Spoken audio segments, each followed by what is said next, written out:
welcome to my channel, Edible Thoughts Makes. Today I have a featured finished project video for you, and I am featuring two versions of the Prospect, I guess what would you call it, collection or line of patterns by designer Tori Yu. There's the Prospect Pullover, a DK weight long sleeve version that was released earlier, and the Prospect Tee, a fingering weight version, which is what I am wearing, the short sleeve version, published March 2026.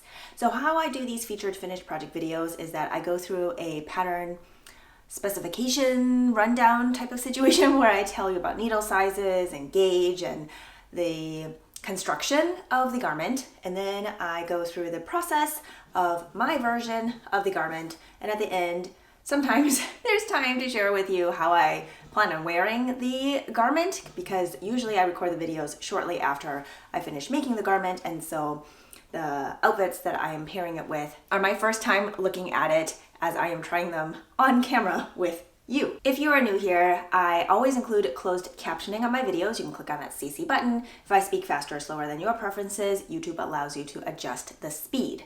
I do include links to things that I talk about in the description box below the video, and I do use Ravelry for my project pages. So things like that will all be linked in the description box below the video. Sometimes you have to click on show more in order for that box to open. So let's get started on the Prospect Tee and the Prospect Pullover by Tori Yu.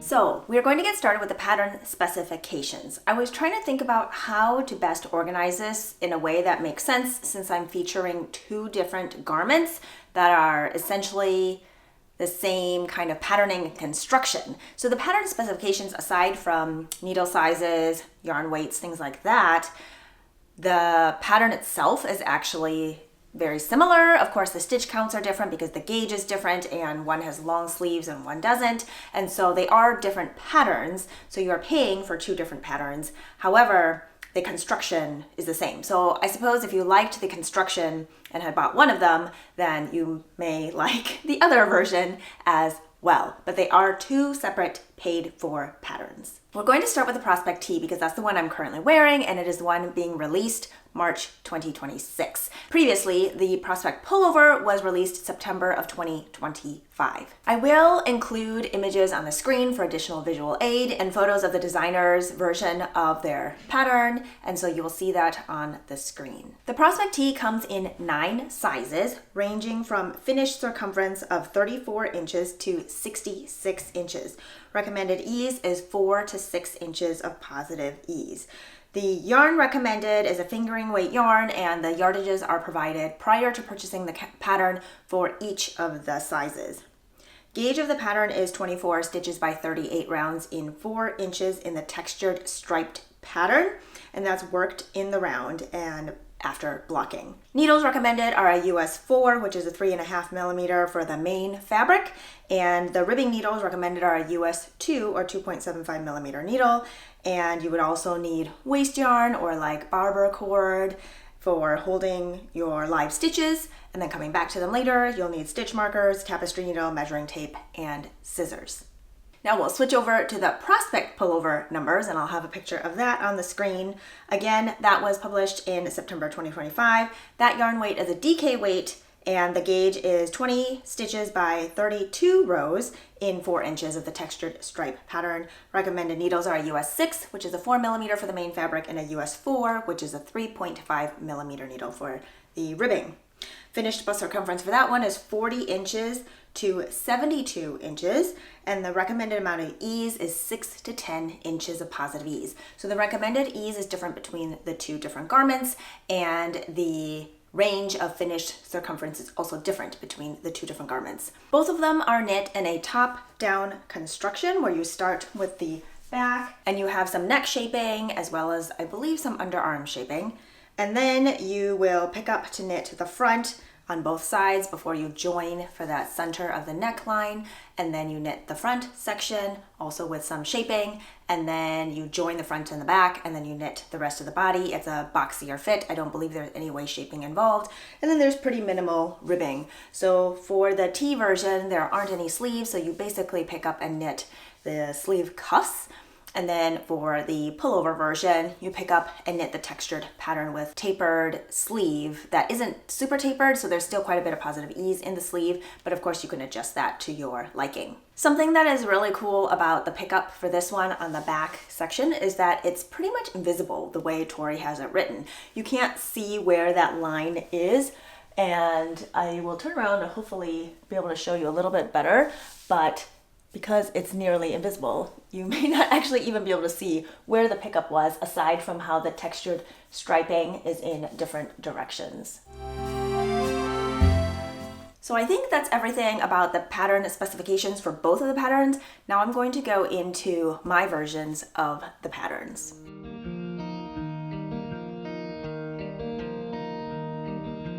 We will start with the Prospect T. So I was a tester of this pattern for Tori Yu. I really enjoy Tori's patterns. I find that they are very clearly written and there isn't so much text on the page so that my eyes are just going all over the place. I feel like there is ample negative space, and I feel like they aren't overly wordy so that they get the point across without having to over explain anything. Again, that's subjective, but in my opinion, I find them clearly written. And I really enjoy Tori's testing process. I feel like it is very concise. Tori's testing process goes through a Google Doc where you can comment if there is anything unclear. And recently she has started a Discord channel so that you can also chat with other testers and talk about yarn choice and things like that. And it's kind of like a mini knit along.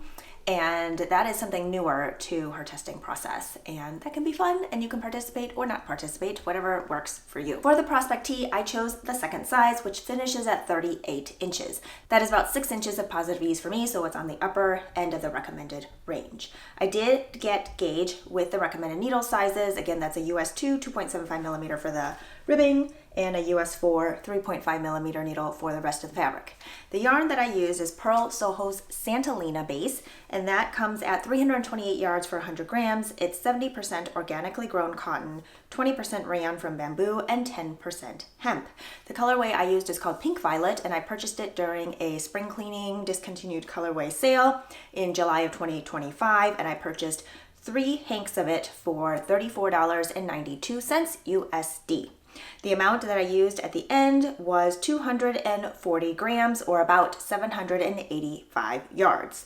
I don't believe I lengthened or shortened anything. I think I knit it to pattern. This yarn I have used many times in garments, and I find it the perfect summer garment for me because it is machine washable and there's no wool.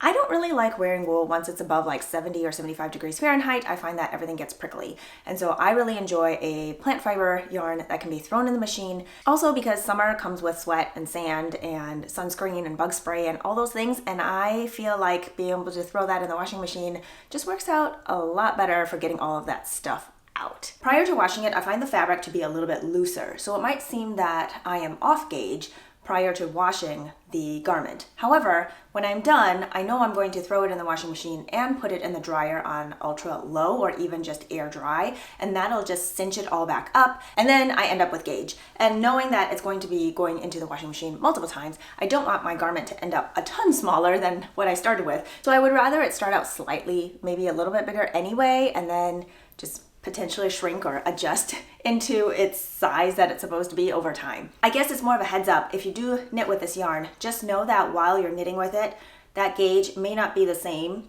as your finished item gauge where you end up machine washing and drying it. Versus a lot of wool yarns, I feel like relax after a wet block. This yarn is going to behave differently because I plan on machine washing and drying it. Something that can help with gauge while knitting with this yarn, because it can be kind of slippery, is that you use wooden needles, but I don't believe I had wooden needles available at the time, so I just used metal needles like I usually do. So my fabric was a lot looser and not technically on gauge. I think it was maybe 21 or 22 stitches for 4 inches instead of the pattern 24 stitches. However, having used this before and knit with it in other garments and seen it wear over time, I knew that I could still achieve the 24 stitches after machine wash and dry, and I did. So everything is all good. The width is 38 inches, and so the ease is about 6 inches of positive ease on me. Okay, I think that's everything to say about this version. I'm going to go put on the Prospect Pullover so you can see what that looks like.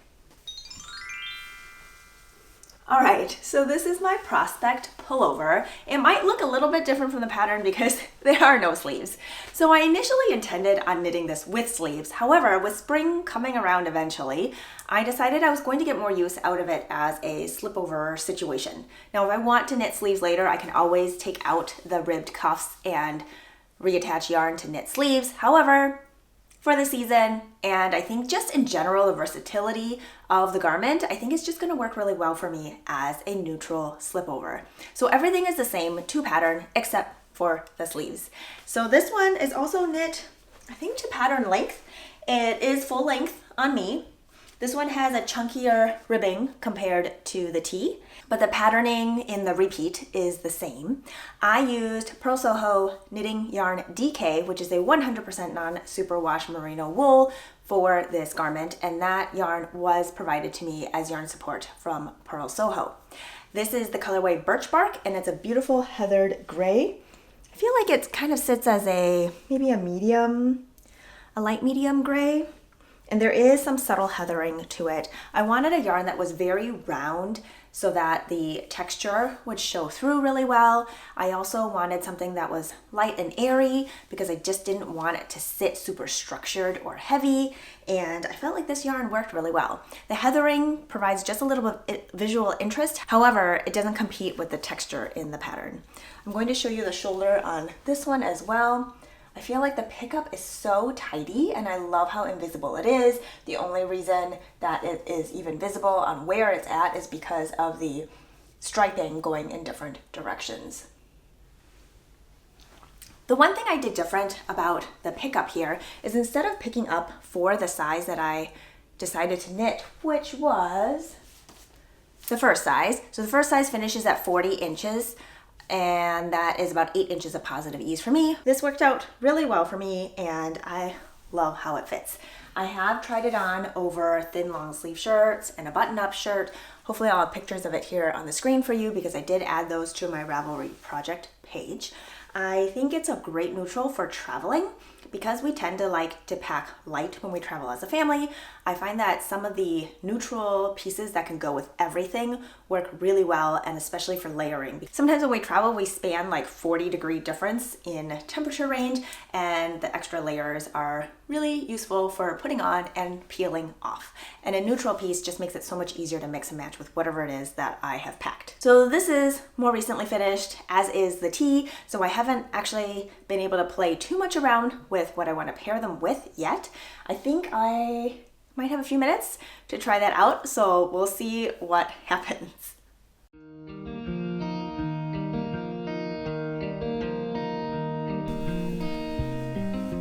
All right, I have turned the camera vertically, so hopefully you can see everything a little bit better. I was thinking that since I had tried on this pullover or slip-over version of the Prospect already and had taken photos of it in different outfits, that I'm just going to put those here on the screen now. I think hopefully I've shown it already earlier when I was talking about it, or maybe not, I don't know. The pictures will be here on the screen now so you can see it in different renditions. And then here I am wearing it with some high-waisted jeans. I don't really think I will be wearing this as a tee where I have no long sleeve underneath, only because it is DK weight and 100% merino wool. So I can't really think of a practical weather or temperature situation that I would wear this in, because if it's cold enough to wear a DK weight kind of garment, then it's probably cold enough where I want my arms covered.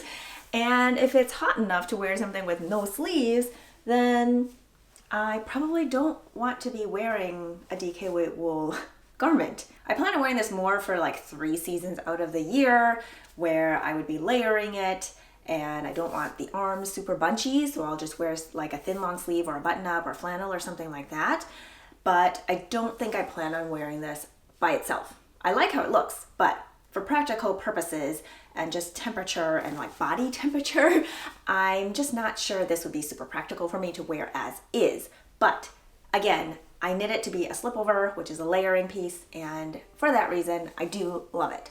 So what I'm going to do right now is I'm going to put on the tee, and I've grabbed a few different items that I have sewn in the past that I think could be really fun to wear it with. So I didn't realize everything I grabbed was in like a pinky red brown color, but that's what I grabbed. So that's what we're going to try out. Actually, before I do that, I wanted to keep the jeans on, and since it's vertical, you can see head to toe, hopefully. So I wanted you to see that together. I really like this combination. I feel like this is something that is super easy to throw on because jeans are just a staple, and this tee is so comfortable and drapey, and I feel like where it hits is just perfect for these high-waisted jeans. It goes about an inch or two past the top of my hips, and I feel like that's just a really good boxy fit for me, and I really like it. So now I'm going to change into the other items.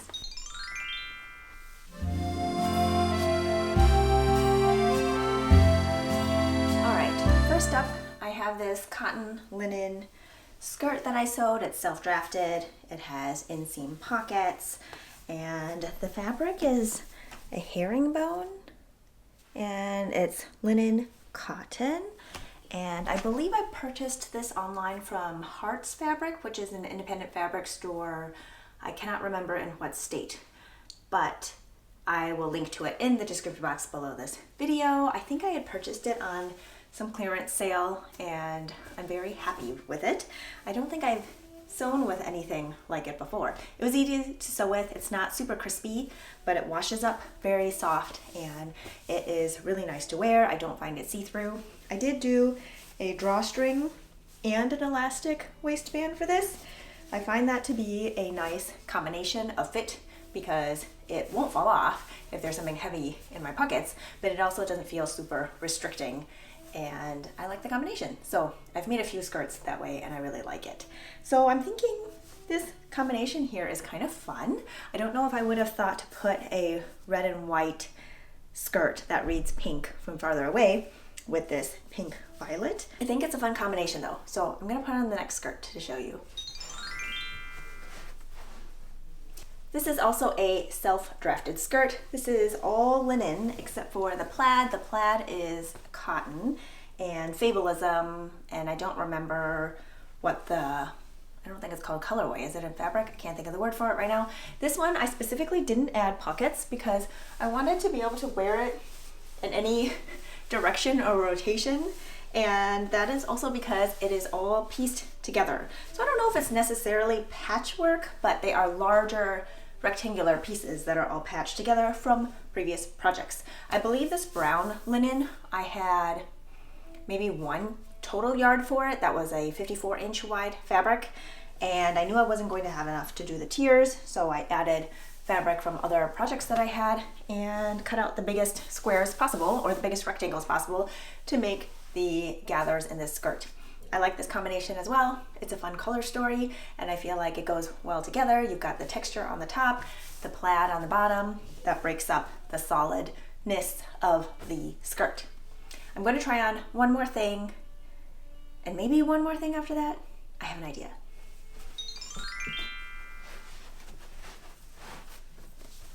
Here's another self-drafted tier gathered skirt. I don't really write down the numbers, by the way, so I just start each one from scratch every time, but it's approximately like 1.5 to 2 times the length for each gather. But depending on how much fabric I have for each one, sometimes I have to add different things or make it less or make it more, and I try to use up as much of the fabric as possible. So some are more gathered or more tiered than other ones. This one does have pockets. I love this neon-y lemon lime color, and I think it's so much fun, and I love it paired with this tee. I find it super summery and really fun, and with some fun big earrings, it works out great. These are Mayana Design Co., and they're glass beaded earrings. These ones have birds on it. I just love it.